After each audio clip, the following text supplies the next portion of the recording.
My name is Haley Hollinsted. I'm a UIS organic chemistry student, and this is my project, Infrared Spectroscopy and Mass Spectrometry of an Unknown Compound, for Professor Szabo. So here is the graph that the infrared spectroscopy has produced for this unknown compound. And I'm going to go ahead and analyze it by using the 5 zones that I am pretty confident where certain functional groups are in. And there is a 6th zone called the fingerprint region, which is over here. Yeah, around here.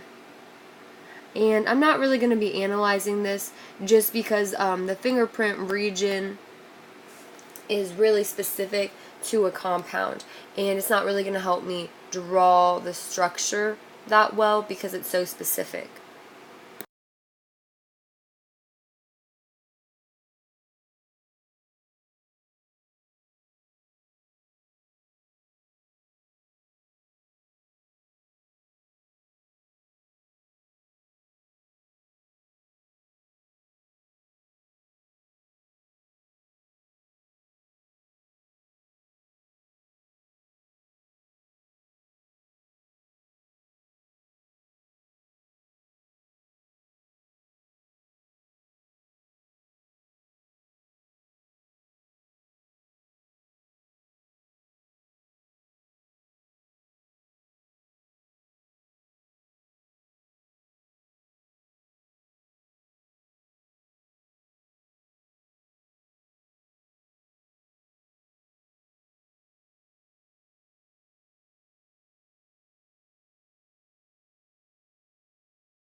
now I'm going to go ahead and analyze the mass spectrometry, or analyze this compound using mass spectrometry.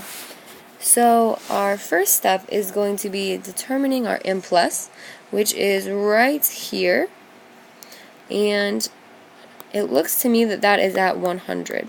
So that is our first step. Perfect. Our second step is going to be determining the base peak, which is the most stable, and the longest reading on the graph, which is going to be right here. So it looks like our base peak falls right around 28. And actually another thing that we should record over here is that we're pretty sure that there is going to be a nitrogen, and we're pretty sure there's going to be an oxygen in this compound due to what we saw in the infrared spectroscopy results. So because we have a pretty prominent peak here, I'm going to go ahead and analyze this as a fragmentation pattern, just because it falls before the base peak and it is pretty prominent. So it looks like we have, this one falls right around 72, right here. So we're going to have M minus 28. So the 100 minus 28 is the 72. And that's going to be our fragmentation pattern. And that's actually going to help us determine a possible formula for this compound. So that brings us to step number 3, which is determining a possible formula that could work with this compound. So I'm going to go ahead and start at the mass of the compound, and I'm going to take out that fragmentation pattern first to bring us down to the 72. And what I know is that we probably have, or we definitely have a nitrogen in this, so the 28 could probably be 2 nitrogens, seeing as nitrogen's molar mass is around 14. And I'm pretty sure that this is an amine, a primary amine that we have in this compound. So that means if I have 2 nitrogens, I'm also going to need 2 oxygens.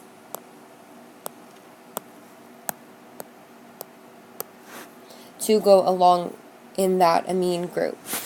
So our 72 minus 32 is going to give us 40.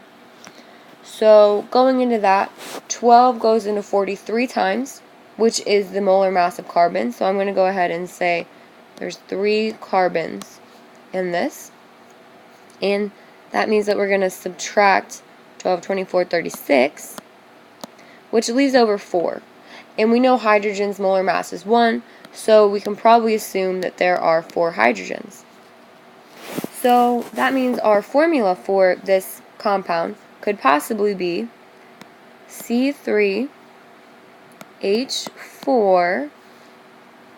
let me see, N2O2. That does not look like a 2. There we go. C3H4 into O2. Perfect. So then our fourth step is actually going to be determining our DUO, or degrees of unsaturation. Oh, so I guess, actually, let's go ahead and write it like this. DOU, degrees of unsaturation. Perfect. And this is the formula that we were given in class for that calculation. So that formula, I'm going to go ahead and write it over here. That formula is going to be 2 times our number of carbons plus 2 plus how many nitrogens minus our halogens and then minus our hydrogens, all divided by 2. So if we go ahead and plug our numbers from our formula into this, that gives us a DOU of 3. So that means that we have to have either 1 ring and 2 pi bonds, 3 pi bonds, something like that, just a degree of unsaturation that adds to 3. So I'm going to go ahead and go to a blank sheet where we can do step number 5, which is draw a possible structure that could work with this compound and what we've determined from this mass spectrometry. Okay, so I know that my chemical formula is C3H4N2O2. Then I'm going to have a DOU of 3. So I'm going to go ahead and start by drawing my ring here. And I'm going to put a nitrogen here, carbon here, a nitrogen here, and then a carbon connecting these two nitrogens. So that goes ahead. I have 3 carbons now. I have 3 in my formula, 2 nitrogens, so I've used both of those. I'm going to go ahead and make these amine groups by putting double bonds to oxygens in the appropriate places. And that gets rid of my oxygens, so now I just have my H's to put on the molecule. I know that this carbon's going to have 2 bonds to H's. The other carbons have all of their bonds filled, so I'll put my last 2 H's on the nitrogens. And this is going to be my potential structure for the molecule. So, as we can see, we did pretty well, actually. Although I did know what the structure looked like before I started, so I will admit I probably wouldn't have thought to put it in a ring that wasn't a benzene ring, just judging by the degrees of unsaturation and some of the things that were on the infrared spectroscopy graph. But all in all, I think it's pretty clear how useful this is to determine what were some things that we might know about a molecule that is unknown. Because just from the get-go, I knew that there was going to be carbonyls, I knew that there was probably going to be an amine or an amide, and I knew that it was probably going to be aromatic, which is the ring. So all in all, the compound's actual name is hydatoin, which I'm not familiar with that naming system. It can also be 2,4-imidazolidinedione. So all in all, this is my project demonstrating my knowledge of mass spectrometry and infrared spectroscopy. So thank you for your time today, and I hope to have a great semester. Thanks, Professor Zabo, for being so awesome and breaking down a complex topic for us.